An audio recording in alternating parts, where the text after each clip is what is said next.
Let me tell you a story. It's a timeless tale about how one single foolish decision can kickstart an incredible journey of transformation.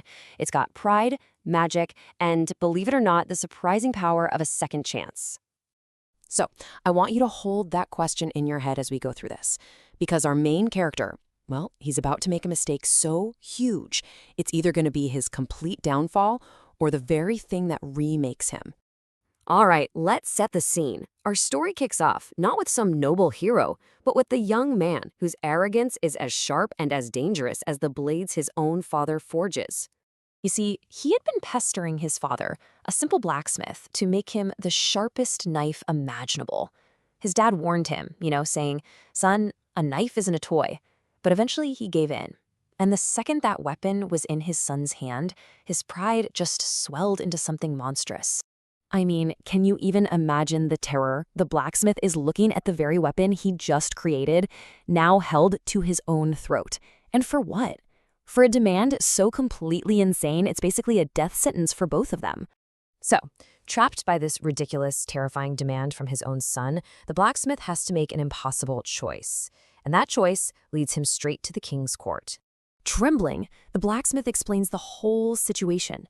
And, just as you'd expect, the king is absolutely furious. His first instinct? Call the executioner. But then, a wise vizier steps in. He sees a different path, a cleverer way to handle this. This vizier's advice is just brilliant. He basically tells the king, look, don't make this kid a victim. Give him what he thinks he wants, but attach a condition so impossible that he'll defeat himself. That way, justice is served, but the king's hands stay clean. Genius, right? And that brings us to the impossible task. The blacksmith, probably just shocked to still be alive, accepts. So now he and his son have to leave their home and wander into the unknown, searching for something that has, by definition, never existed. So the father and son journey far, far from home. Eventually, they find themselves wandering in this deep, dark forest. And there, they meet a powerful sorcerer who actually agrees to take the boy on as an apprentice. But, let's just say, this is no ordinary teacher. The sorcerer tells the father to lock his son in a room and come back in a year. The boy, still full of that same old pride, just strolls right in and the door slams shut behind him. When his eyes finally adjust to the dark, he realizes he's not alone. The room is littered with the bones of all the so-called apprentices who came before him. It was a trap. At first, it's pure panic, but that panic turns into determination. He finds a sharp bone and just starts digging. For days on end, he digs a hole in the wall. He crawls through, not to freedom, but into another room.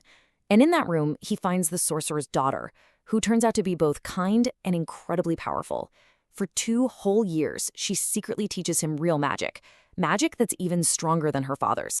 When the father finally returns, the daughter helps them escape, but she gives him a critical warning. She knows him, She knows he's still got that greedy streak, so she makes him promise not to use his new magic for profit until they're totally safe. It's a warning that, you guessed it, is about to be tested. Well, of course, old habits die hard. On the road home, the son's greed gets the better of him. He turns himself into a prized ox to sell at a market, completely ignoring the daughter's warning. And the instant that money changes hands, the sorcerer, disguised as an old man, knows exactly where they are. The trap is sprung. And the duel begins. The son realizes he's been caught, and, poof, he's a pigeon, taking to the sky. But the sorcerer is right behind him, shifting into a hawk, talons out, closing the distance with terrifying speed.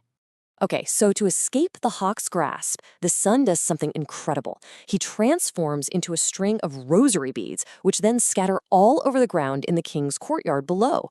But the sorcerer is relentless. He lands and becomes a rooster, frantically pecking up every single bead one by one. The rooster is about to peck the very last bead. You think it's all over, right? But just as its beak comes down, that final bead transforms into a cat, and it pounces on the totally unsuspecting rooster. And that right there, that's the lesson the daughter taught him in action. See, power isn't just about being strong. It's about outthinking your opponent. The son didn't overpower the sorcerer, he outsmarted him. He used the sorcerer's own aggression and turned it into his downfall. So victorious, the son changes back to his human form, standing right there in the king's court. Turns out the king and all his courtiers just watched that entire unbelievable duel happen right in front of them.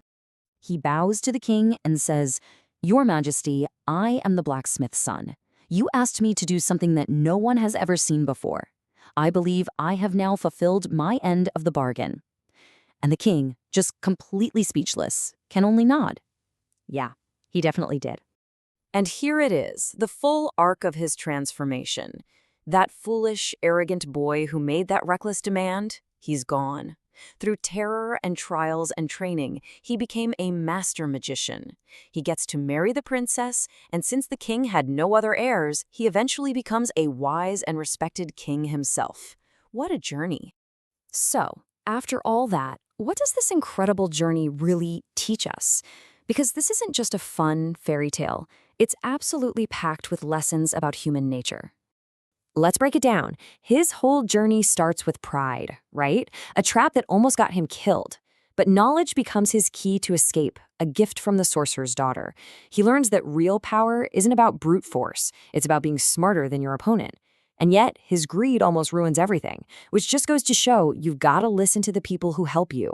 In the end, his biggest mistake was the very thing that forced him to grow. And that brings us all the way back to that first question I asked. The son's biggest mistake led him to his greatest opportunity. It forced him to trade his arrogance for wisdom. So I'll just leave you with this thought. We all have skills, right? Talents, a kind of magic. The question is, are we using it like the boy did at the beginning, for selfish and foolish things? Or can we, through our own journeys, learn to use it for something much, much greater?